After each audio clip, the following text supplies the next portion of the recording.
Fala galera do clube, eu sou Williasmin Souza e o tema de hoje é balão intraórtico. Vamos falar sobre fisiologia, sobre as curvas de pressão, um tema que eu sei que dá muita dúvida na prática clínica. Então, bora lá. O balão intraórtico ele é um dispositivo de assistência circulatória mecânica temporário. Junto com ele, os temporários, nós temos ECMO, Tandem-Heart, Impella, Centremag e Excor. Mas o balão é bastante utilizado porque ele consegue ser passado de forma percutânea à beira-leito. Ele tem um mecanismo pneumático, a cânula é uma cânula menor, vai de 7 a 9 Frenches. A técnica de inserção é via artéria femoral, mas também pode ser via subclave esquerda ou via ilíacas, em alguns casos de exceção. E o suporte hemodinâmico é em torno de meio litro por minuto, mas que pode parecer pouco comparado aos outros dispositivos temporários, mas na indicação principal do balão, que é no choque cardiogênico pós-infarto, pensando aí que vai ser um dispositivo que vai sair rápido, ele nos ajuda muito no manejo e deixa aquele nosso paciente mais na nossa mão. Então, bora lá entender o que é o balão intraórtico. É um catéter balão ligado em um console com um monitor, onde você vai ajustar os parâmetros desse catéter. O catéter tem um lumen interno, que vai nos dar a pressão arterial invasiva lá da aorta torácica descendente, e o lumen externo é o próprio balão de poliuretano, que vai ser insuflado e desinsuflado com o gás hélio, que normalmente é utilizado, porque é um gás inerte e é um gás de baixa densidade, ou seja, ele insufla e desinsufla de forma rápida. A grande questão é justamente ajustar esse momento da insuflação e desinsuflação que você no seu plantão vai mexer aqui nesse monitor, mas você vai aprender a fazer isso hoje. Para aprender esse ajuste, é muito importante ter solidificado na sua mente o conceito de que o balão ele vai se guiar pela válvula aórtica para se insuflar e desinsuflar. Ou seja, no momento que a válvula aórtica se fecha e a diástole se inicia, o balão se insufla. Assim que ele se insufla, nós temos aqui uma coluna de sangue que vai perfundir, preencher coronárias.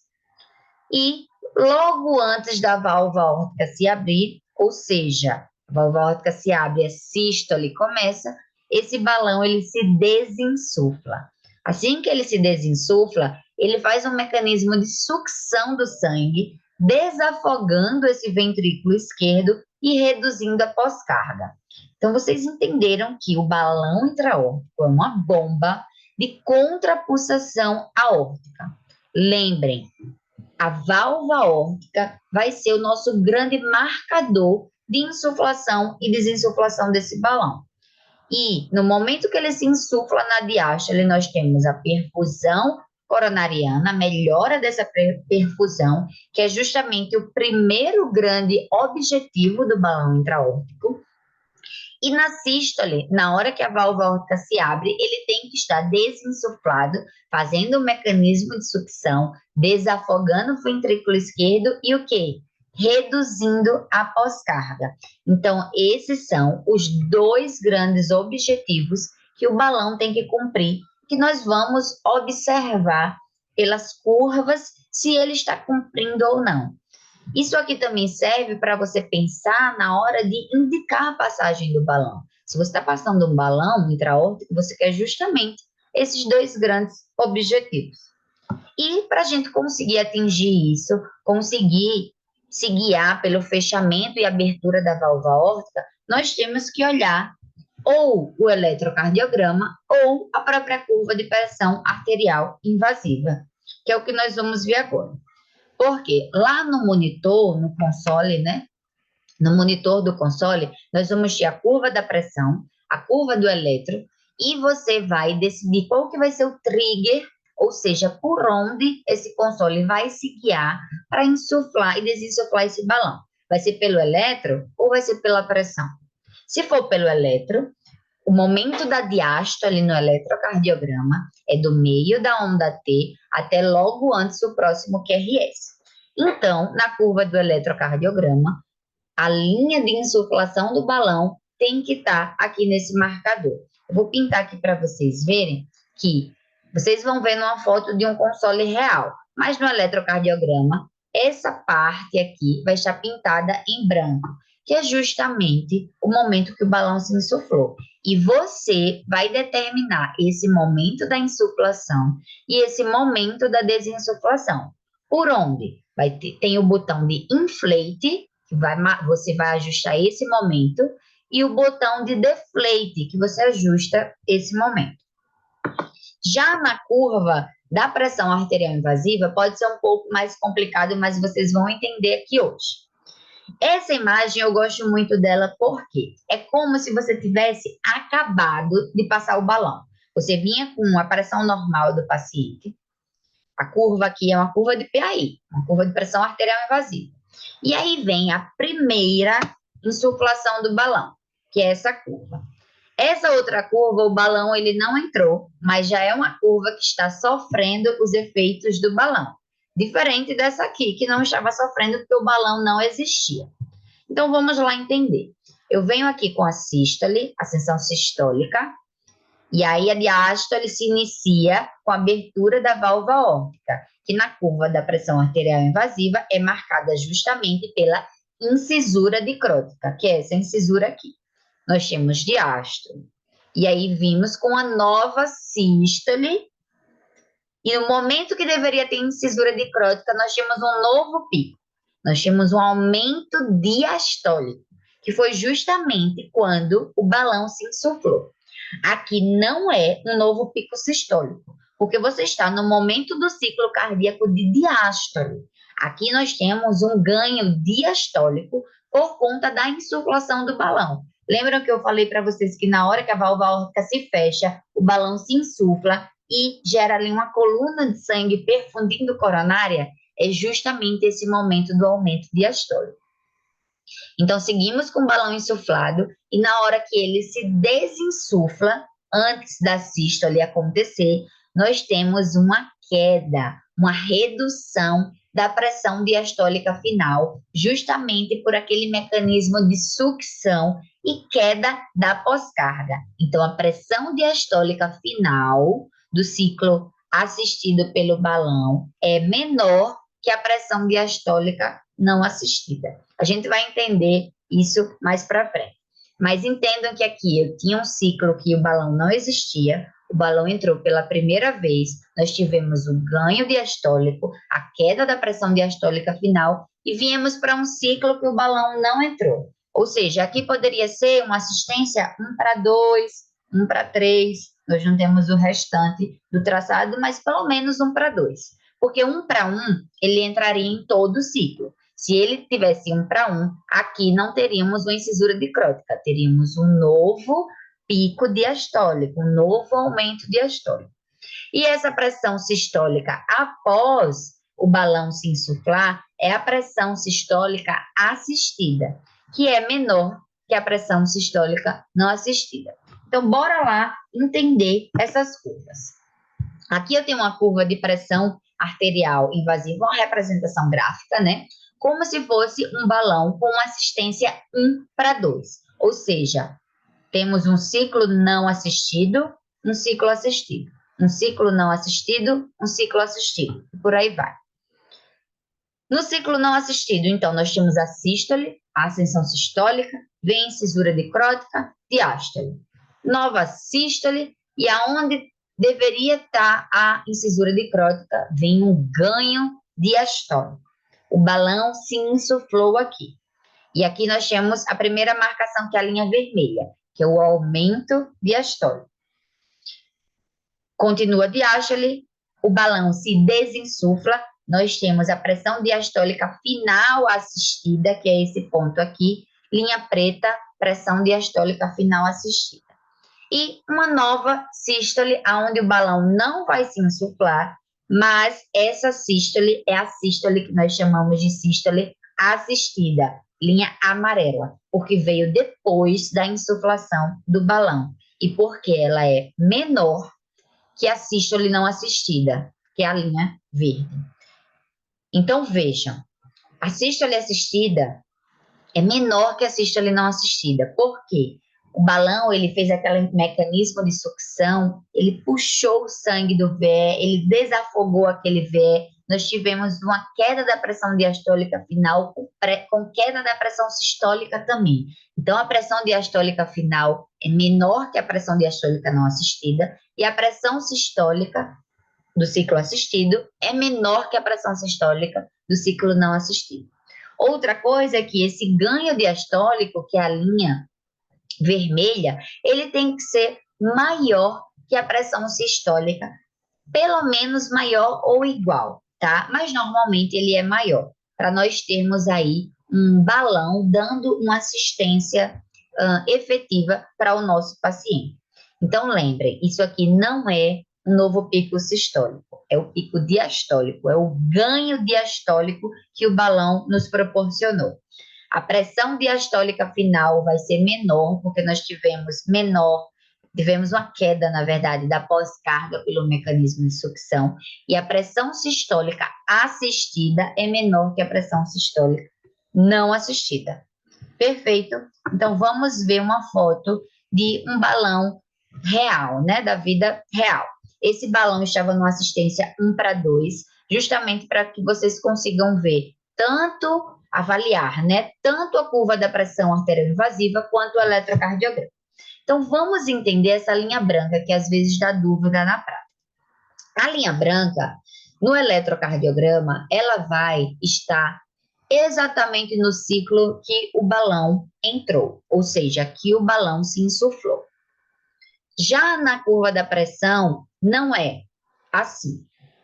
Vocês veem que esse QRS, esse ciclo eletrocardiográfico, está correspondente à curva que o balão entrou, que é a curva que faz esse M. Mas na curva do elétron, a linha branca está no ciclo anterior. Por quê? Eles colocam no ciclo anterior justamente para você conseguir ver a incisura dicrótica e o momento logo antes da ascensão sistólica, para você conseguir marcar, determinar o momento certo do ciclo para o balão entrar, se você estiver ciclando pela pressão. Então, no eletro, vai ser exatamente no ciclo que a linha branca está, mas na pressão, não. Aqui você está vendo a linha branca no ciclo não assistido e o balão se insuflou nesse ciclo, que é o assistido. Porque, e outra coisa, a linha branca, se tiver numa assistência 1:1, você não vê, porque o balão vai estar entrando em todo o ciclo e não vai ter como entrar. Mas ela vai estar ainda aparecendo na curva do eletro, mesmo que você cicle pela pressão, que você trigue, na verdade, pela pressão, tá? 2 pontos que eu quero ressaltar aqui. Assim que você passa que o balão é passado, você tem que ajustar tanto o grau de assistência quanto por onde esse balão vai trigar, ou seja, por onde ele vai se guiar para insuflar e desinsuflar o balão. Assim que passa, o ideal é que esse balão fique na assistência 1:1, ou seja, entre em todo o ciclo. Afinal, você acabou de passar o balão e o paciente está precisando desse balão. O trigger vai depender muito de por onde esse balão está se insuflando e desinsuflando, está se guiando e em qual, seja no eletro, seja na pressão, em qual desses fatores ele está te dando um ganho maior. Então, vai ser tentativa e erro. Você vai trigar pelo eletro e vai ver se está dando um ganho adequado, se está tendo curvas adequadas. Se não, você testa pela pressão. E aí, para avaliar a pressão, você tem que botar rapidamente esse grau de assistência 1:2 para poder avaliar, para ver se está tendo ganho diastólico, se a pressão diastólica final é menor que a pressão diastólica não assistida, se a pressão sistólica assistida é menor que a não assistida, aquilo tudo que a gente acabou de ver. Perfeito? Então, para sedimentar na nossa cabeça, eu coloquei até uma linha aqui para vocês verem que a pressão sistólica assistida é menor que a não assistida e a pressão diastólica final é menor também que a não assistida.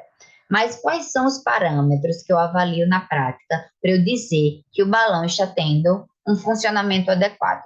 São esses aqui. Ó. A insuflação ela tem que ocorrer na incisura dicrótica, um pouquinho logo após dela, não pode ser antes da incisura dicrótica, tá? A inclinação da insuflação, essa aqui, é paralela à inflexão ascendente sistólica, que é essa aqui. E é uma linha reta. Essa linha ela não pode ter nenhuma incisura, nada. Ela tem que ser uma linha reta. O pico da elevação diastólica, que é essa aqui, é maior ou igual que o pico sistólico não assistido, como vocês acabaram de ver. Produz-se um declive diastólico final na pressão com esvaziamento do balão. Quanto maior mais profundo for esse declive diastólico, melhor será a redução da pós-carga desse ventrículo esquerdo. E o pico sistólico seguinte, a sístole assistida, é menor do que a sístole precedente, ou seja, a sístole não assistida. Tendo tudo isso aqui, o seu balão está funcionando como deveria estar, ajudando o seu paciente. Mais uma curva para vocês tirarem todas as dúvidas e saírem aqui dessa nossa discussão, dessa nossa conversa, sem dúvidas. Mas ainda assim, se ficarem, podem mandar aqui nos comentários, tá? Vamos lá, ó, as curvas A, B e C, aqui C, é como se fosse uma curva de pressão sem o balão estar assistido. As curvas A1, B1 e C1 é com o balão assistido. Então, eu venho aqui na sístole, aqui teria incisura dicrótica e continuaria com a diástole se a gente não tivesse um balão. Então, A, B e C. Mas o balão entrou. Na incisura dicrótica tivemos o que? O ganho diastólico. Esse ganho diastólico é maior que a sístole não assistida. Diástole, o balão se desinsuflou, nós tivemos a queda da pressão diastólica final, pressão diastólica final menor que a diástole não assistida, e aí viemos para uma nova sístole que é menor que a sístole não assistida. Então, aqui representando, né, você vendo o balão desinsuflado, o balão se insuflando e o balão insuflado, tá? Espero que vocês tenham entendido como que funciona aí essas curvas.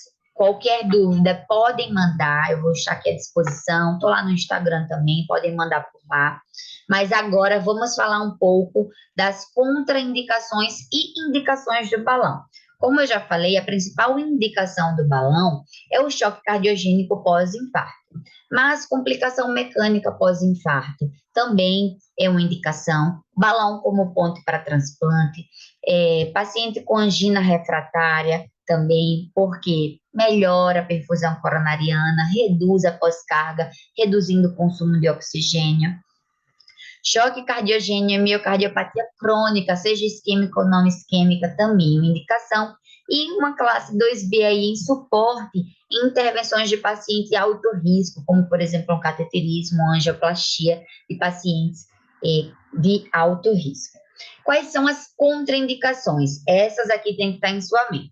Insuficiência aórtica que não está corrigida. Então, insuficiência aórtica moderada para cima, ou seja, moderada é importante, ou importante é uma contraindicação, porque o balão, na hora que ele se insufla, ele vai piorar essa insuficiência aórtica.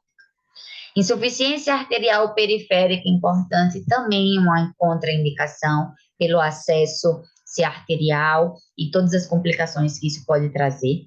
Trombose ou tumor intracardíaco extenso, porque toda a hemodinâmica está alterada. E dissecção de aorta, claramente, porque o balão fica ali alojado na aorta torácica descendente.